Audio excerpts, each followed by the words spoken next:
Selamat pagi, Shalom, sahabat Yesus, cinta Alkitab. Mari kita buka pertemuan kita dengan doa.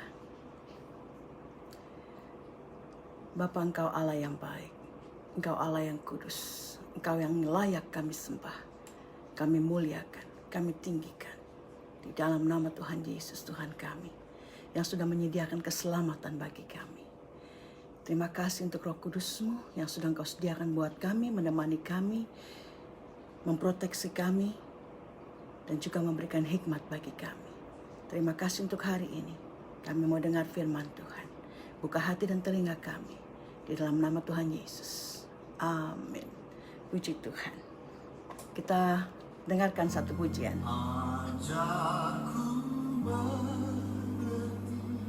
Yes, ajar kami mengerti, Bapak. Segala rencana ajarku berserah hanya padamu. Yes, kami bersandar kepada Engkau. Pimpinlah jalanku Pimpin jalan kami, Bapa. dalam terang firman. Yes, kami butuh firman Engkau, Tuhan. Ajarku berharap Kami mau berharap hanya padamu. Haleluya. padaku. Ajar segala rancanganmu, Tuhanku. Heran perbuatanmu,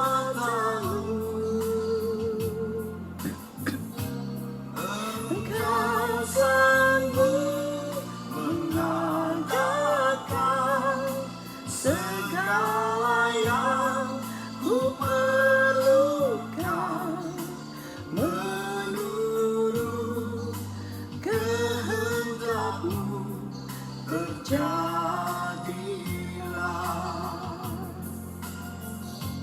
ajarku mengerti segala rencana-Mu. Ajarku berserah hanya padamu. Pimpinlah jalanku dalam terang firman-Mu. Ajarku berharap hanya padamu. Saudara, teruskan penyembahan saudara.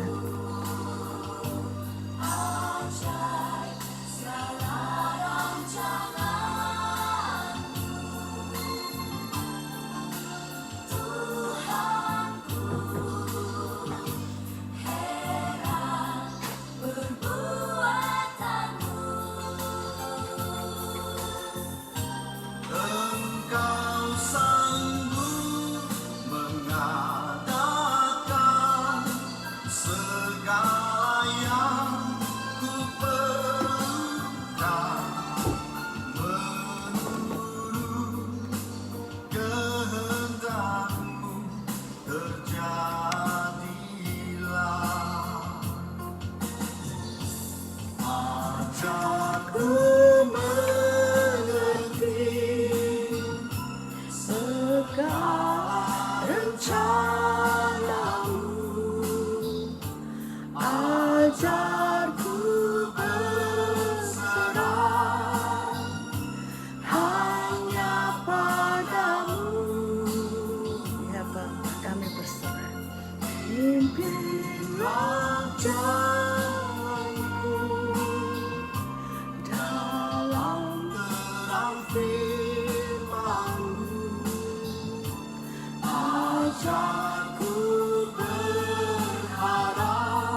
Haleluya, ajar kami berharap hanya kepada Engkau Bapa. Kau tunjukkan jalan terang firman-Mu kepada kami.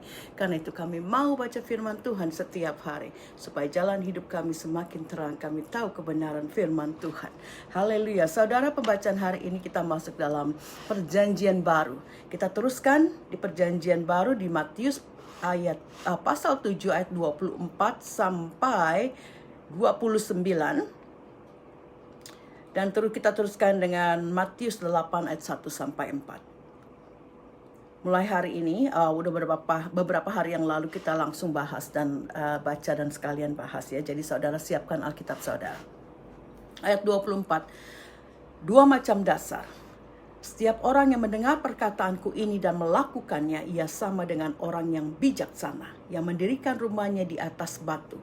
Kemudian turunlah hujan dan datanglah banjir, lalu angin melanda rumah itu.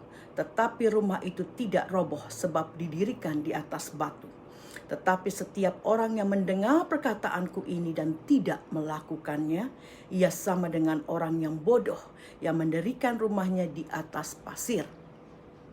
Kemudian turunlah hujan dan datanglah banjir, lalu angin melanda rumah itu, sehingga rubuhlah rumah itu dan hebatlah kerusakannya. Nah, orang yang bijaksana dalam bahasa Inggris dikatakan the wise man, dan orang yang bodoh dikatakan foolish man. Bijaksana dan bodoh atau wise dan foolish di sini saudara bukan berbicara tentang intelektual ya, atau kepandaian otak seseorang. Tapi ini berbicara tentang kondisi rohani atau spiritual dan juga moral dari orang tersebut. Keadaan rohani atau moral mereka bisa terlihat dari respon mereka terhadap pengajaran Tuhan Yesus. Yaitu mereka yang mendengar pengajaran Tuhan Yesus dan melakukannya, mereka orang-orang yang bijaksana. Tetapi mereka yang mendengar pengajaran Tuhan Yesus tapi tidak melakukannya, mereka adalah orang-orang yang bodoh, the foolish man.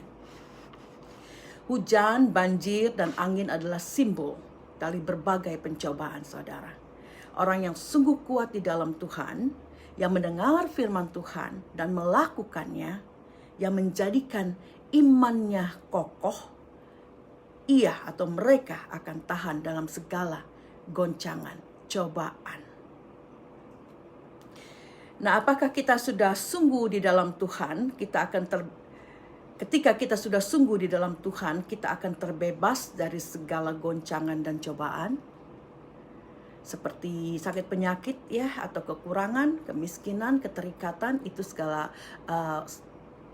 contoh dari pencobaan. Apakah kita akan terlepas ketika kita sungguh hidup di dalam Tuhan? Saudara, kita percaya Tuhan Yesus disalibkan. Ia sudah menanggung segala dosa kita, sakit penyakit, kelemahan, kekurangan, dan segala macam ketidakmampuan kita. Apakah itu berarti kita tidak akan lagi mengalami segala kesusahan dan pencobaan di dunia ini? Saudara, selama kita masih hidup di dalam dunia ini, kita pasti masih akan menghadapi dan mengalami segala cobaan. Karena si iblis, bukan karena kasih Allah atau juga karunia Allah yang tidak cukup. My grace is sufficient ya. Allah mengatakan, kasih karuniaku cukup, is sufficient for you. Jadi kasih karunia, perlindungan Allah itu cukup bagi kita. Cuma kita tahu selama kita masih hidup, iblis itu akan datang untuk selalu menyerang kita. Iblis masih akan selalu ada untuk menjatuhkan kita. Jadi saudara, ketika kita sudah percaya dalam Tuhan Yesus, bukan berarti kita tidak akan lagi mengalami kesakitan, pencobaan, kekurangan, dan segala macam. Kita akan mengalami itu, tapi respon kita jadi akan berbeda. Dulu sebelum kita di dalam Yesus, ketika kita mengalami segala tantangan, cobaan, trials, temptation, all kind of pencobaan lah ya, segala macam pencobaan itu, kita akan merasa terjepit. Kita akan merasa despair ya, kita jadi putus asa, kita jadi lemah, kita jadi Ya kalau yang sakit dengan hati yang tidak sukacita, dengan beban yang semakin berat, sakitmu pun semakin berat. Tapi saudara, ketika kita di dalam Yesus, respon kita atas segala cobaan yang kita terima dan hadapi itu berbeda. Kita menghadapinya dengan kekuatan. Bukan kekuatan kita, tapi kekuatan Roh Allah yang di dalam kita. Kita menghadapinya dengan sukacita, dengan damai sejahtera. Kalau kita lihat orang-orang yang selalu bersuka cita, bukan berarti mereka tidak punya problem, tapi mereka tahu siapa mereka di dalam Tuhan. Jadi segala macam pencobaan yang menghimpit mereka tidak akan menaklukkan mereka. Tapi mereka yang menaklukkan keadaan. Dengan tetap beriman, percaya kepada Yesus di dalam sukacita dan damai sejahtera yang Allah berikan. Nah itu saudara. Jadi kita tahu segala pencobaan datang si iblis, karena si iblis tidak akan pernah diam untuk menjatuhkan kita. Bahkan saudara, ketika kita semakin dekat dengan Tuhan, iblis ini makin giat, dia makin gencar dan makin keras lagi dia menggoncang kita.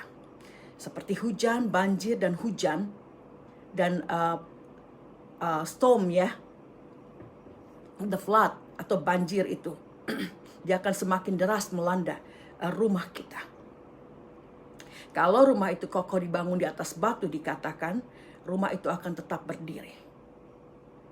Beda dengan rumah yang dibangun di atas pasir. Kita di Australia ini pasir ya, kita tidak ada tanah. Ada beberapa negara bagian yang ada tanah, tapi di Perth ini pasir. Jadi kalau mereka mau membangun rumah itu, pondasinya itu dalam sekali ya. Setengah meteran mungkin begini, karena memang harus dalam. Kalau enggak dia di atas pasir akan cepat untuk kolaps begitu ya. Apalagi kalau rumah-rumah yang bertingkat atau tinggi, itu sampai dalam sekali dia punya pondasi. Nah saudara, jadi kita tahu bahwa rumah itu adalah diri kita. Kita mau membangun di bawah, di atas batu karang Tuhan Yesus, batu karang kita yang teguh.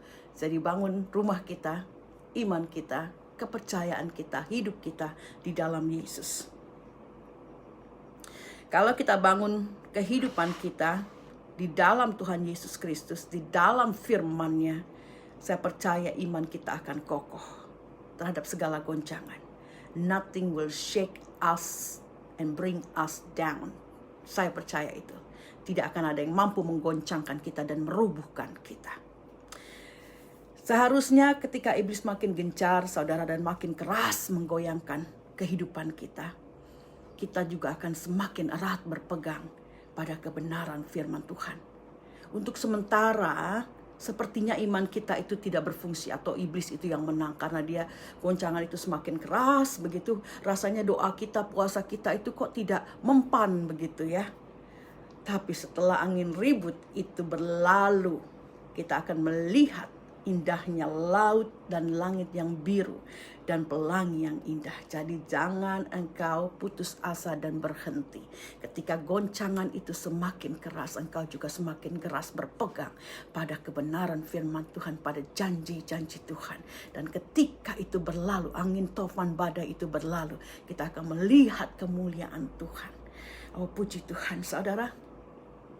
Ya saya sudah contohkan berkali-kali tentang kerinduan saya untuk menyerahkan diri sepenuhnya pada kasih karunia Tuhan dan siap untuk Tuhan pakai sebagai hambanya untuk pemberitaan Injilnya sebagai misionaris ataupun evangelis atau apapun yang Tuhan rencanakan dalam hidup saya. Semakin saya dekat menghabiskan waktu yang lebih banyak dan lebih akrab dengan Tuhan, iblis makin gencar menggoncangkan saya. Iblis memakai orang-orang di sekitar saya untuk menjatuhkan saya. Ya, saya sudah katakan anak saya, kalau saya lihat kayaknya aduh doaku kok sama puasaku kayaknya nggak mempan nih, karena lihat anakku semakin kasar waktu itu ya, dan makin melawan begitu. Dan juga bapaknya anak-anak juga makin ikut-ikutan, dia juga makin sinis dengan niat saya untuk jadi hamba Tuhan. Mungkin ya dia khawatir saya tidak bisa memenuhi kebutuhan saya begitu kali ya. Tapi saya sudah bekerja keras sejak saya masih single sebelum saya datang ke Perth, dan sejak saya tinggal di sini pun saya selalu bekerja.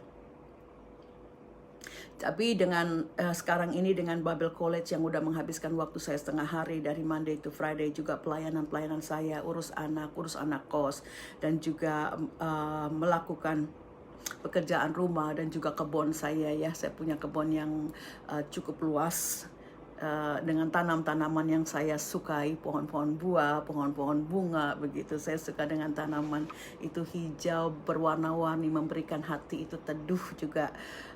Happy lah ya melihat bunga-bunga ataupun buah-buah yang mulai bermunculan.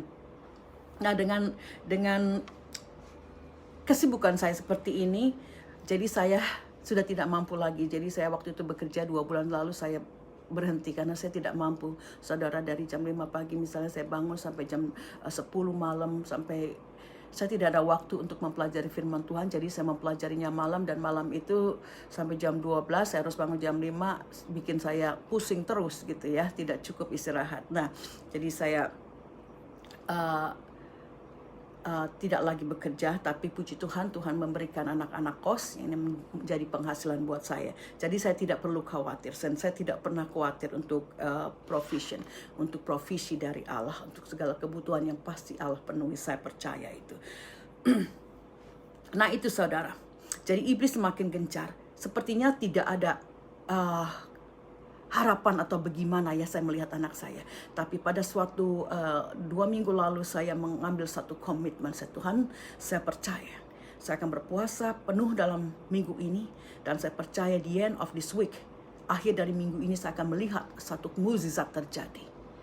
Dan puji Tuhan, setelah saya selesai berpuasa selama 1 minggu berdoa dan berpuasa, ada sesuatu terjadi. Biasanya anak saya kalau udah diajak ke gereja itu bergumul, kita bisa 1-2 jam dulu bergumul, jadi udah terlambat ke gereja.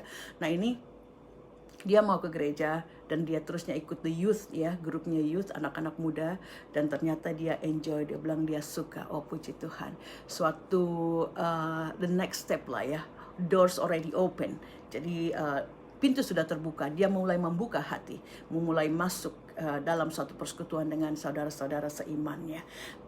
Belum kita lihat 100%, hari itu baik, hari Minggu, oh puji Tuhan, hati saya sungguh mengucap syukur, oh saya memuji Tuhan, haleluya, puji Tuhan. Tapi hari Seninnya sampai Sabtunya mulai lagi grumpy-nya itu, ngomel-ngomelnya keluar, terusnya mulutnya juga masih sedikit, tapi sudah sangat berubah saudara, dari yang dulu begitu. Oh puji Tuhan, akan saya melihat perubahan ini terus menerus. Jadi ketika goncangan itu semakin keras, kita melihat sepertinya tidak mungkin atau tidak ada jalan keluar, tapi kita terus berperang, kita terus berdoa dan berpuasa, dan lihat Tuhan buka pintu. Step by step kita lihat kemuliaan Tuhan dinyatakan di dalam orang-orang yang kita doakan dan kita berpuasa untuk mereka. Puji Tuhan.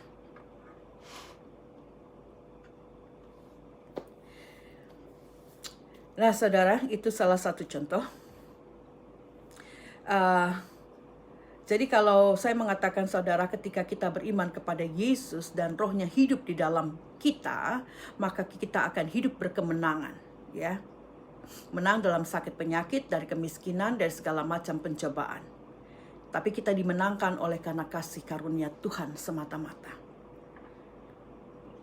Jadi sudah saya katakan, kalau kita hidup berkemenangan di dalam Yesus, bukan berarti kita tidak akan mengalami segala cobaan lagi, seperti penyakit, kekurangan, keterikatan, pemberontakan anak-anak dan sebagainya. Bukan berarti kita tidak akan mengalami segala pencobaan lagi.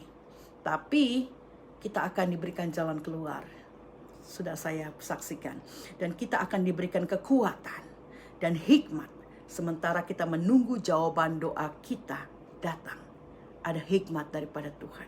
Ada kekuatan daripada Dia. Sambil terus menunggu, penanti akan jawaban dari doa-doa dan puasa kita. Jadi mari menjadi orang-orang yang bijaksana. Yang mau dengar firman Tuhan dan melakukannya. Melakukan firman Tuhan itu tidak mudah, saya tahu. Akan diperlukan kesetiaan, ketaatan, disiplin, ketekunan, kerendahan hati, pengorbanan waktu, tenaga, dan dana. Tapi kita akan mampu untuk melakukannya. Bukan karena kekuatan kita, karena kita sudah menerima kasih karunia Allah. Itu kita akan lakukan automatically sebagai rasa syukur kita, sebagai rasa kasih kita akan Allah dan akan sesama. Jadi tidak akan merasa terbeban untuk melakukan segala sesuatu itu kalau kita sungguh di dalam Tuhan. Karena roh Allah, roh Tuhan itu yang memampukan kita. Dan roh Allah itu sudah ada di dalam diri kita. Sepertinya banyak amat syarat-syaratnya ya untuk menjadi orang yang bijaksana, untuk menjadi orang yang dimenangkan. Saudara, tidak banyak. Kalau engkau sudah di dalam Yesus, rohnya tinggal di dalam engkau, segala sesuatu yang baik itu automatically ya. Pikiran kita diperbaharui, perkataan kita diperbaharui, hati kita diperbaharui, tindakan kita diperbaharui, bukan dengan kemampuan kita, dengan roh yang ada di dalam kita. Puji Tuhan. Jadi kalau kita mengandalkan kekuatan kita sendiri, saudara, kita tidak akan mampu melakukan segala sesuatu yang baik itu. Tapi kita percaya kita sudah dibenarkan oleh Allah. Kebenaran yang kita miliki bukan karena hasil usaha kita, tapi karena kasih karunia Allah. Puji Tuhan, Tuhan sudah menyediakan Roh Kudus-Nya bagi kita. Tinggal kita datang dan meminta kepadanya, maka Roh Kudus itu akan diberikan kepada kita. Dan Roh Kudus itu yang memampukan kita melakukan segala sesuatu yang baik dan benar. Dan itu tidak akan menjadi beban bagi kita, tapi mengalir dengan sendirinya ketika kita sudah memiliki Allah. Roh Allah tinggal di dalam kita. Kita lanjutkan dengan kesan pendengar di dalam bahasa Inggris, bahasa Indonesia, Bible bahasa Indonesia ada kesan pendengar dari Matius 7 ayat 28 sampai 29. Dan setelah Yesus mengakhiri perkataan ini, takjublah orang banyak itu mendengar pengajarannya, sebab ia mengajar mereka sebagai orang yang berkuasa, tidak seperti ahli-ahli Taurat mereka. Yesus mengajar seperti orang yang berkuasa, karena memang dia punya kuasa. Dan ia mengajar dengan penuh otoritas. Karena memang dia punya kuasa dan otoritas. Puji Tuhan. Kita lanjutkan dengan Yesus menyembuhkan seorang yang sakit kusta. Matius 8 ayat 1-4. Setelah Yesus turun dari bukit, orang banyak berbondong-bondong mengikuti dia. Maka datanglah seorang yang sakit kusta kepadanya. Lalu sujud menyembah dia dan berkata, Tuhan, jika Tuhan mau, Tuhan dapat mentahirkan aku. Lalu Yesus mengulurkan tangannya, menjamah orang ini dan berkata, aku mau, jadilah engkau tahir. Seketika itu juga tahirlah orang itu daripada kustanya. Lalu Yesus berkata kepadanya, ingatlah, jangan engkau memberitakan hal ini kepada siapapun, tetapi pergilah, perlihatkan dirimu kepada imam dan persembahkan persembahan yang diperintahkan Musa sebagai bukti bagi mereka. Terminologi Yunani atau Greek tentang lepra atau kusta adalah tentang beberapa macam penyakit kulit, saudara. Mulai dari yang biasa-biasa seperti terinfeksi jamur kulit, begitu sampai pada penyakit Hansen atau leprosi atau kusta. Di tahun 1873, kusta atau leprosi ini dinamakan juga penyakit Hansen. Karena untuk menghormati penemu mikrobakteri lepra ini ya, yang bernama Gerard Armour Hansen, orang Norwegia. Jadi kalau orang ada bilang penyakit Hansen, yaitu penyakit lepra atau leprosi, kusta. Nah, pada zaman itu orang berpenyakit lepra atau kusta harus diisolasi. Imamat pasal 13, saudara bisa baca ya, Imamat pasal 13. Mereka harus diasingkan selama 7 hari. Nanti pakaian mereka akan diperiksa lagi oleh imam, apakah kustanya makin parah, atau sama, atau semakin baik, dan selanjutnya. Dan ke ayat kedua dari pembacaan, dari Imamat pasal 13, saudara bisa baca ya, Imamat pasal 13, bisa buka Alkitab saudara.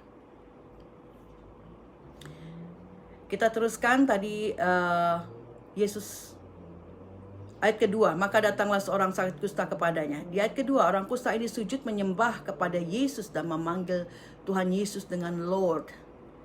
Dalam bahasa Greek itu kurios, yang merupakan terjemahan bahasa Yunani dari Yahweh. Ya, Yahweh itu kurios atau Lord. Dan orang kusta ini mengenal Yesus lebih daripada hanya sebagai seorang manusia biasa. Jadi ia sangat percaya, dia confident dalam kemampuan Yesus untuk menyembuhkannya. Kepercayaan itu terlihat dari sikap dia yang menyembah kepada Yesus sebagai seorang yang ilahi. Dan dia juga memanggilnya Tuhan, Lord, Tuhan ya. Tapi dalam bahasa Indonesia dikatakan Tuhan, dalam bahasa Inggris Lord, Tuhan. Di ayat pertama tadi juga dikatakan orang banyak berbondong-bondong mengikuti Yesus. Orang kusta ini pasti sudah tahu apa yang Yesus telah lakukan, segala mukjizat yang pernah dia dengar. Dia mengatakan, kalau Tuhan mau, engkau bisa mentahirkan aku. Suatu pernyataan iman yang kuat. Dia tahu Yesus mampu menyembuhkan dia. Ia juga memperlihatkan kerendahan hatinya. Kalau Tuhan mau. Jadi dia tidak memaksakan kehendaknya. Kalau Tuhan mau, dia tahu otoritas Allah. Dia tahu otoritas Tuhan Yesus. Kalau Tuhan mau, ini suatu penghormatan kepada Yesus. Ia serahkan keputusan kepada Yesus. Dia tahu Yesus mampu menyembuhkannya, tapi dia berserah. Terserah padamu Tuhan Yesus. Aku tahu engkau mampu menyembuhkan, tapi terserah kalau engkau mau, itu terjadi padaku. Tuhan Yesus melihat hati orang kusta ini. Di ayat ketiga, Tuhan Yesus mengulurkan tangannya dan menjamahnya dan berkata, aku mau, I am willing. Be cleansed, jadilah engkau tahir. Dan seketika itu juga tahirlah orang itu dari kustanya. Saudara, Tuhan Yesus bisa saja memberikan perintah kesembuhan dan berkata dari kejauhan. Ya, menjamah seorang yang sakit kusta atau lepra adalah suatu tindakan yang berani dan menunjukkan suatu belas kasih yang sangat dalam dari Yesus kepada orang ini. Karena menjamah seorang yang sakit kusta adalah hal yang dilarang dalam hukum perjanjian lama.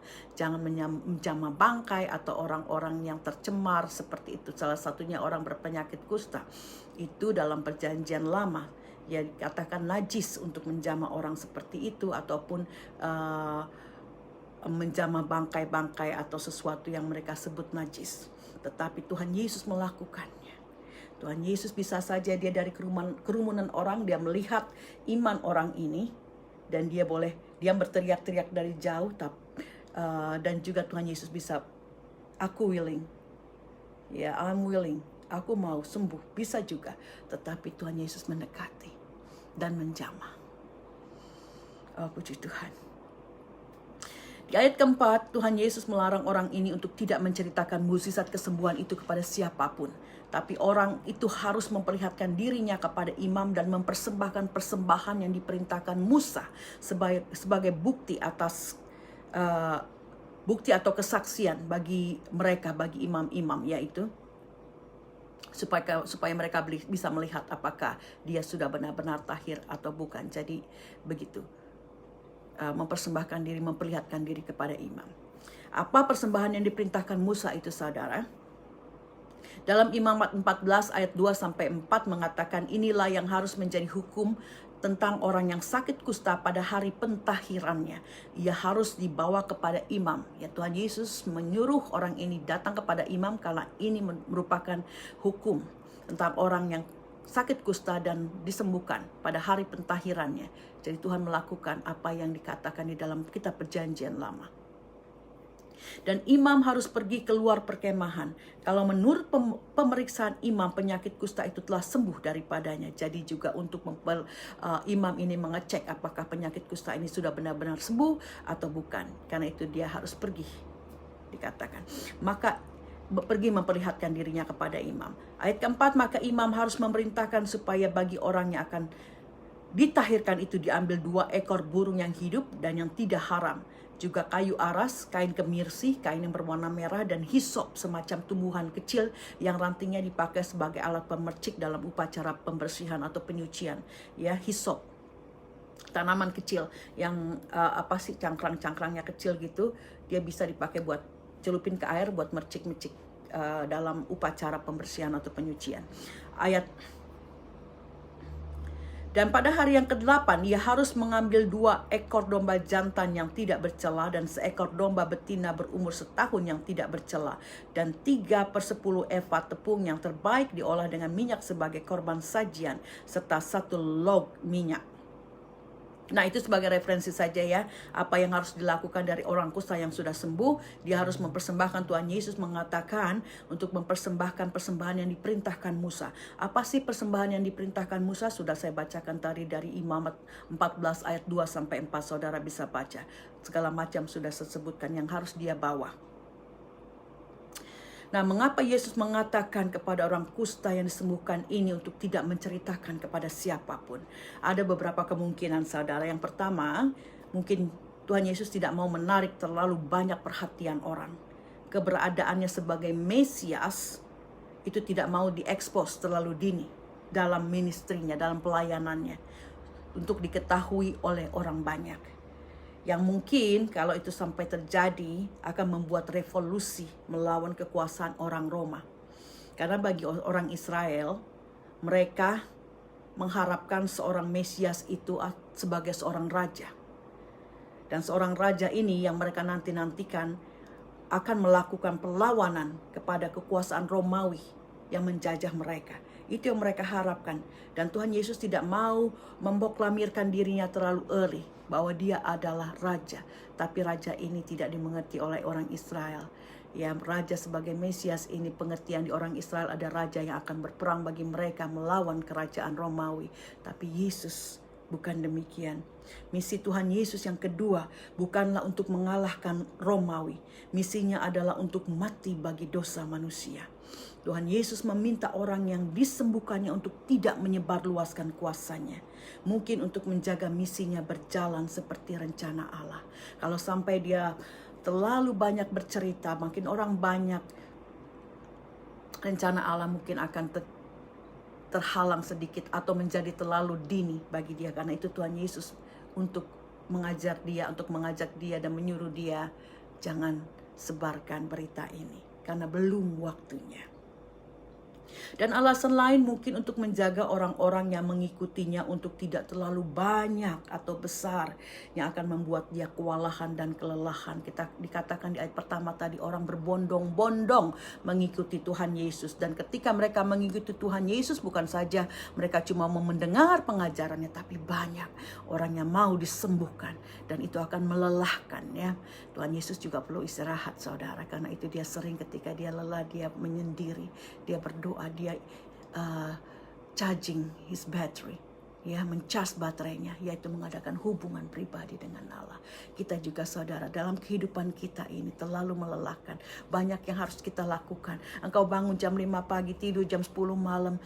Dari pagi sampai malam engkau melakukan banyak hal. Lelah, saudara, capek badan ini. Pikiran juga kadang capek ya. Nah, saudara, kita perlu seperti Tuhan Yesus juga dengan keletihan, dengan segala macam sesuatu yang terjadi dalam hidup kita untuk mempunyai hubungan yang akrab dengan Allah. Untuk mencas baterai kita dalam keteduhan, dalam saat teduh. Kita mempunyai hubungan yang pribadi dengan Allah. Kita berdoa, kita memuji, kita berbicara dengan Dia. Terima kasih Yesus. Demikian firman Tuhan, saudara. Mari kita berdoa. Terima kasih Tuhan Yesus.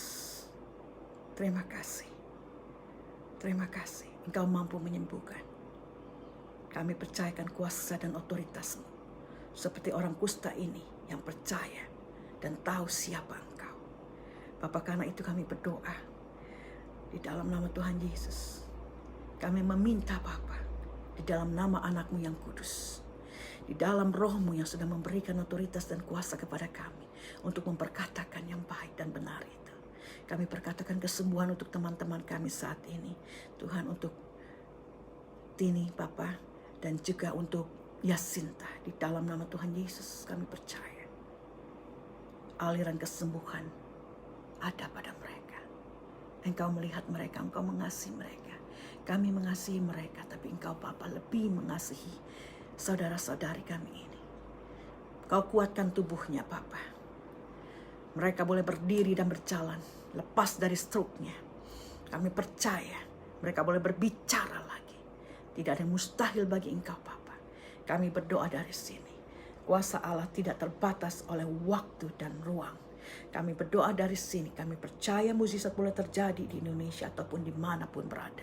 Kami percaya akan kuasa Roh-Mu Mereka boleh dikuatkan, disembuhkan. Kami serahkan saudara kami Tini dan juga Yasinta ke dalam tangan kasih Engkau, dan juga mereka yang sakit Bapa. Ketika mereka membaca firman Tuhan dan mendengarkan firman ini, mereka boleh bangkit, membangkitkan iman mereka. Mereka boleh memperkatakan kesembuhan, kekuatan di dalam Engkau, dan iman mereka boleh menyembuhkan mereka. Terima kasih Bapa. Terima kasih Yesus. Bapa, kami juga mengucap syukur Engkau ajarkan firman kepada kami untuk mempunyai hati yang bijaksana. Hati yang bijaksana yang mau mendirikan kehidupan kami berdasarkan kepada Tuhan Yesus, kepada firman Engkau. Bukan kepada kebodohan dunia, tapi kepada ketaklukan akan firman Tuhan. Terima kasih Bapa. Terima kasih. Tuhan, kami serahkan hidup kami. Cobaan boleh datang, godaan boleh datang. Tapi kami percaya ketika kami memiliki roh Allah di dalam diri kami mempunyai proteksi dari segala yang jahat itu. Kalaupun itu terjadi, kami percaya kekuatan kami, roh kami lebih besar daripada roh yang ada di dunia ini. Kami mampu menaklukkan, kami mampu menangkis segala cobaan dan pencobaan itu. Dan ketika itu terjadi juga kami boleh sabar dan setia. Kekuatan Engkau memampukan kami menunggu jawaban daripada Engkau. Terima kasih untuk firman-Mu. Kami mau hidup berkemenangan di dalam Tuhan Yesus. Haleluya. Amin. Puji Tuhan.